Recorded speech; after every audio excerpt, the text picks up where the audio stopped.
오늘 우리에게 주신 하나님 말씀은 마태복음 9장 1절에서 8절까지의 말씀입니다. 우리 한 목소리로 마태복음 9장 1절에서 8절 함께 보도록 하겠습니다. 예수께서 배에 오르사 건너가 본 동네에 이르시니 침상에 누운 중풍병자를 사람들이 데리고 오거늘 예수께서 그들의 믿음을 보시고 중풍병자에게 이르시되 작은 자야 안심하라 내 주사함을 받아보리라. 어떤 서기관들이 속으로 이르되 이 사람이 신성을 모독하도다. 예수께서 그 생각을 아시고 이르시되 너희가 어찌하여 마음에 악한 생각을 하느냐. 내 죄사함을 받았느니라 하는 말과 일어나 걸어가라 하는 말 중에 어느 것이 쉽겠느냐. 그러나 인자가 세상에서 죄를 사하는 권능이 있는 줄을 너희로 알게 하려 함이라 하시고 중풍병자에게 말씀하시되 일어나 내 침상을 가지고 집으로 가라 하시니 그가 일어나 집으로 돌아가거늘 무리가 보고 두려워하며 이런 권능을 사람에게 주신 하나님께 영광을 돌리니라. 오늘 말씀은 죄사함의 권세를 증명하신 예수라는 제목으로 말씀을 함께 나누도록 하겠습니다. 여러분, 우리가 아는 것처럼 예수님의 고향은 나사렛이었습니다.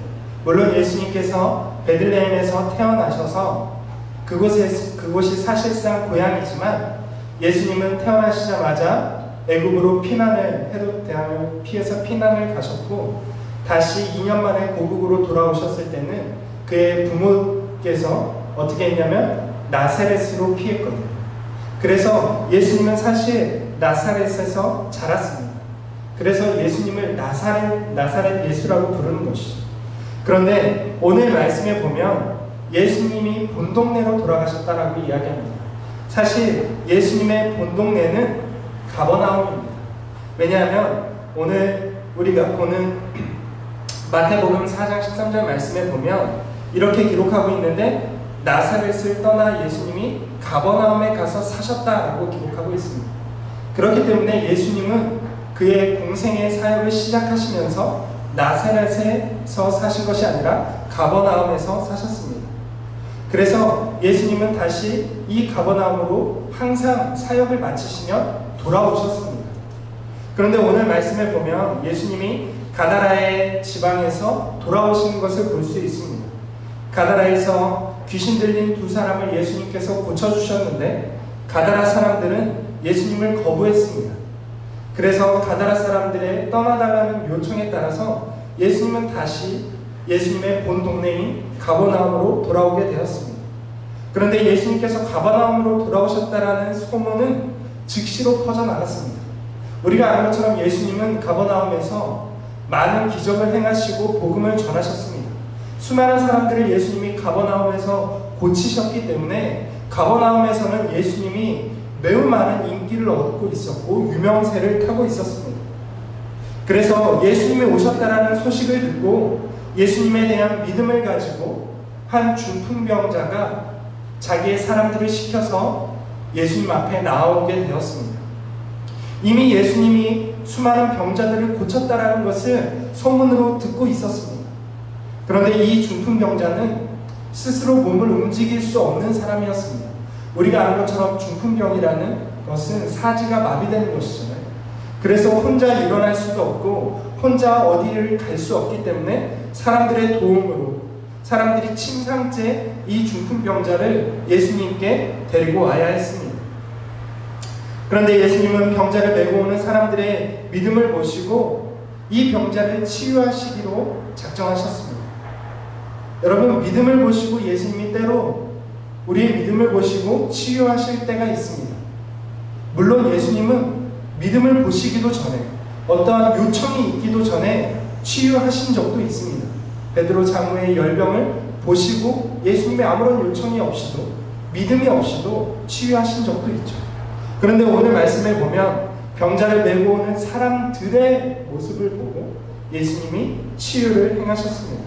그런데 예수님의 치유가 매우 독특합니다.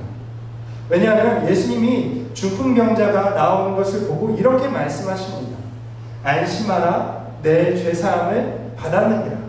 여러분, 너무 의외의 말씀입니다. 지금 중풍병자가 예수님 앞에 나온 이유는 자기의 병을 고치기 위해서 예수님을 찾아온 것입니다. 다른 이유가 있는 것이 아니죠. 사람들을 시켜서 자기를 침상째 무거운 그 상태로 자기를 예수님께로 가게 해달라고 요청해서 예수님을 찾아온 것은 병을 고치기 위함이었습니다. 지금 이 중풍병자에게는 치유가 필요합니다.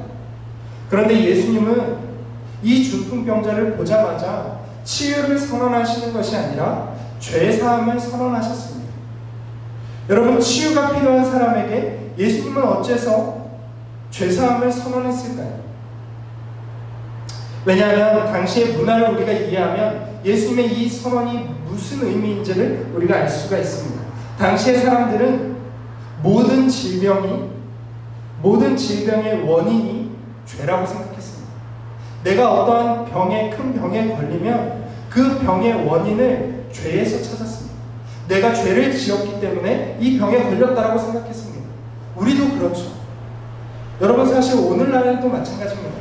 오늘날 가장 무서운 병은 사실 암이죠. 가장 무서운 병이 암이죠.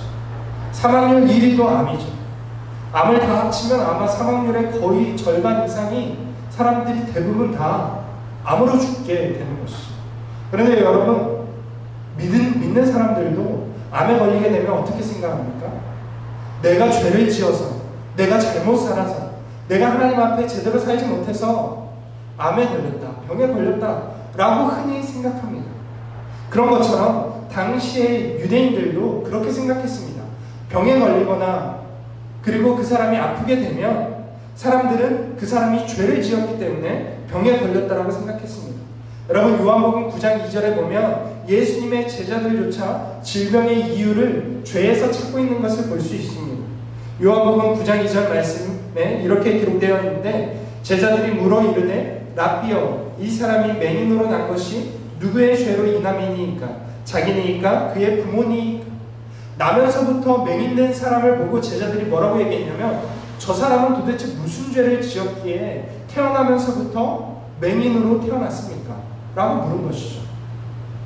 제자들이 이해가 안 가는 것은 그 사람은 태어나면서부터 맹인으로 태어났기 때문에 그 사람은 태어나면서부터 죄를 지은 것이 없잖아요.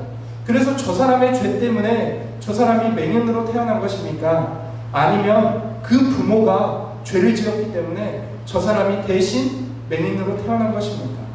제자들조차 이 질병의 원인을 죄에서 찾았다는 것이죠. 당시에 랍비들과 성경 교사들, 이 성경을, 구약의 성경을 가르치는 교사들은 죄의 결과로 질병이 갖게 된다라고 주장했습니다. 그래서 질병은 당시에 사람들에게 매우 수치스러운 것이 되었습니다. 그래서 당시에 질병에 걸린 사람들은 병으로 고통받을 뿐만 아니라 자기가 죄인이라는 죄책감에 시달리면서 살아야만 했던 것입니다. 오늘 예수님 앞에 나왔던 이 중풍병자도 동일한 생각을 가지고 있었습니다. 여러분, 지금 예수님을 찾아온 중풍병자도 자기가 병에 걸린 것이 자기의 죄 때문이라고 생각하고 있었습니다. 엄청난 죄책감에 시달리면서 살고 있었습니다. 그런데 예수님은 사실 모든 질병의 원인이 죄는 아니라고 말씀하십니다. 물론 죄의 결과로 질병이 찾아오기도 하지만 모든 질병이 다 죄의 결과는 아니라고 예수님은 분명히 말씀하셨습니다.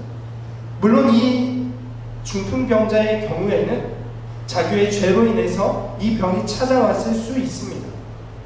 그런데 어쨌든 중풍병자는 예수님 앞에 나오면서 두려움으로 가득했습니다. 왜냐하면 이 사람이 두려워하는 것이 무엇일까요?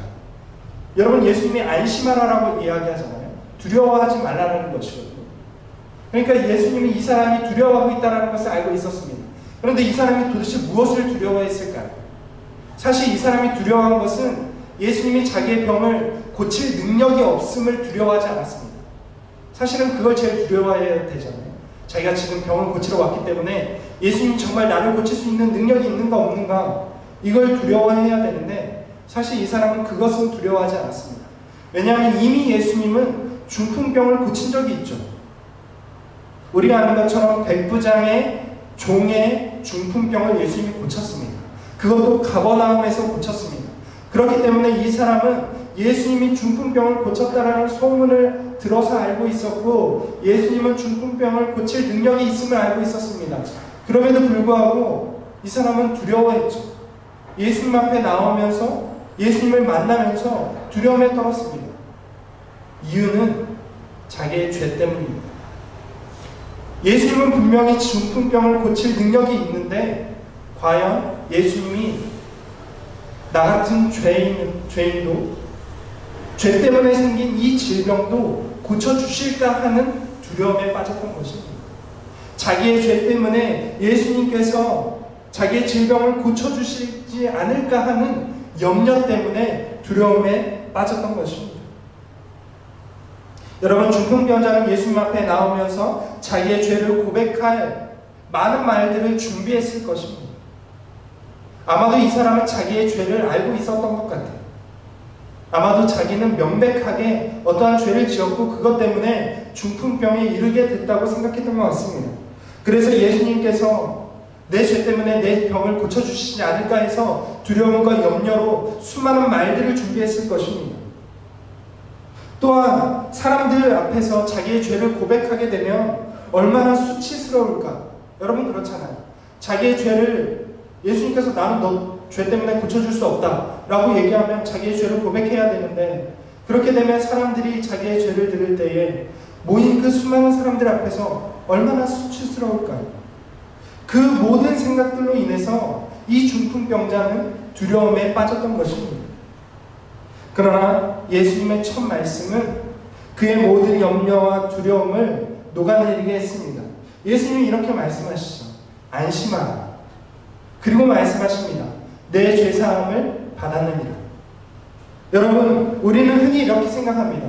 죄를 고백해야만, 우리가 우리의 죄를 고백하고 토설해야만 하나님께서 우리의 죄를 용서해 주신다고 생각합니다. 그런데 오늘 예수님께서는 중풍병자가 자기의 죄를 고백하기도 전에 이미 용서해 주고 있는 것을 볼 수 있습니다. 여러분 그렇습니다. 죄를 고백하지 말라는 것이 아니라 예수님께서는 죄를 고백하기 위해서 이미 준비되어 있는 사람, 예수님 발 앞에 나오는 사람들에게 단지 예수님 앞에 나왔다는 이유만으로도 죄를 사해 주시는 분이라는 사실입니다. 여러분, 어떤 교회들은 설교를 들으면 반성문을 써야 되는 교회들도 있어요. 왜 그런 줄 아세요? 그래야만 말씀을 받았고, 그래야만 죄사함이 일어나고, 그래야만 구원에 이르게 된다라고 생각하기 때문에 그렇죠.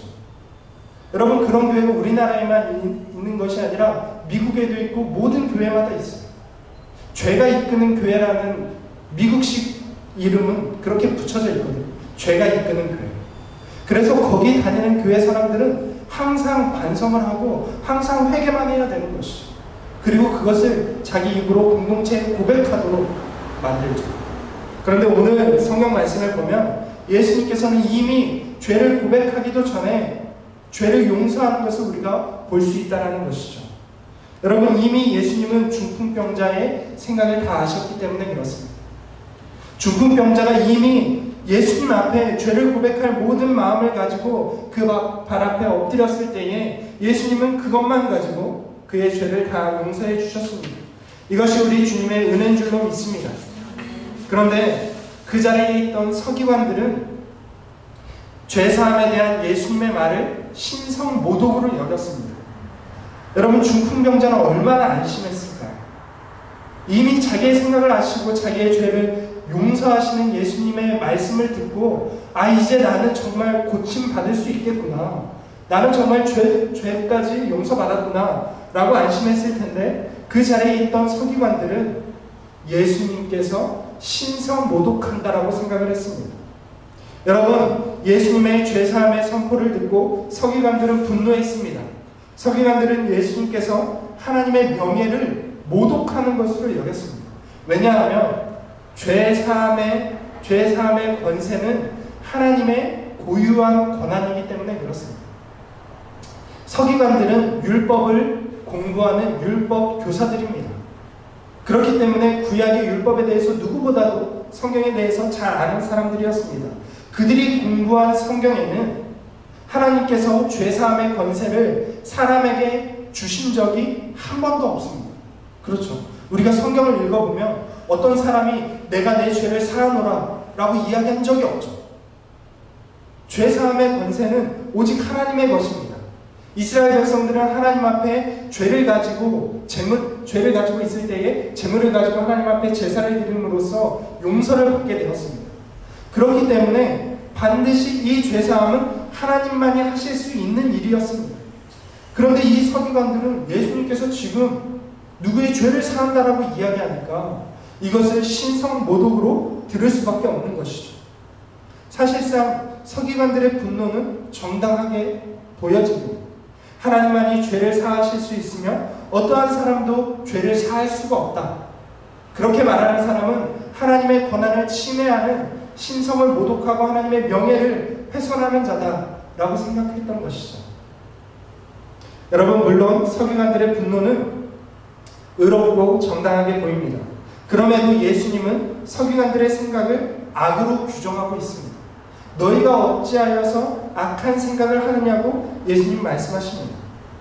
여러분, 어째서 예수님은 서기관들의 정당하게 여겨지는 이 분노에 대해서 어째서 예수님은 악으로 규정했을까요? 여러분, 왜냐하면 서기관들은 예수님의 치유를 보지 않고 예수님을 신성모독한다라고 비난했기 때문에 예수님은 그것을 악하다라고 이야기했습니다. 여러분, 우리 같이 한번 생각해 보기 원합니다. 앞서 말씀드린 것처럼 당시의 랍비들과 서기관들은 죄의 결과로 질병에 걸린다라고 생각했습니다. 그들의 주장대로라면 질병이 치유됐다라면 반대로 죄가 용서받은 것이죠. 죄와 질병이 같은 것이라면, 원인과 결과라면 반대로 질병이 치유가 됐다라면 죄가 어떻게 된 것이죠? 용서가 됐다라는 것이죠. 그렇기 때문에 예수님은 서기관들을 악하다라고 이야기하는 것입니다. 단순히 서기관들이 예수님을 반대했기 때문이 아니라 그들의 주장이 일관성이 없기 때문에 그런 것입니다. 여러분, 생각해 보시기 바랍니다. 죄 사함을 받았다라고 예수님이 말씀하셨을 때에 그 사람의 질병이 치유됐다면 예수님의 말이 정당한 것이죠. 왜냐하면 질병은 죄의 결과이기 때문에 그렇습니다. 여러분, 5절 말씀을 보면 예수님의 생각이 더욱더 잘 드러나고 있죠. 여러분, 5절 말씀에 내 죄사함을 받았느니라 하는 말과 일어나 걸어가라 하는 말 중에 어느 것이 쉽겠느냐. 예수님이 이 두 가지를 제시하고 있죠. 죄사함과 질병의 치유에 대해서 예수님은 동일시하고 있습니다. 여러분, 이것은 본질상 같은 말이죠. 여러분,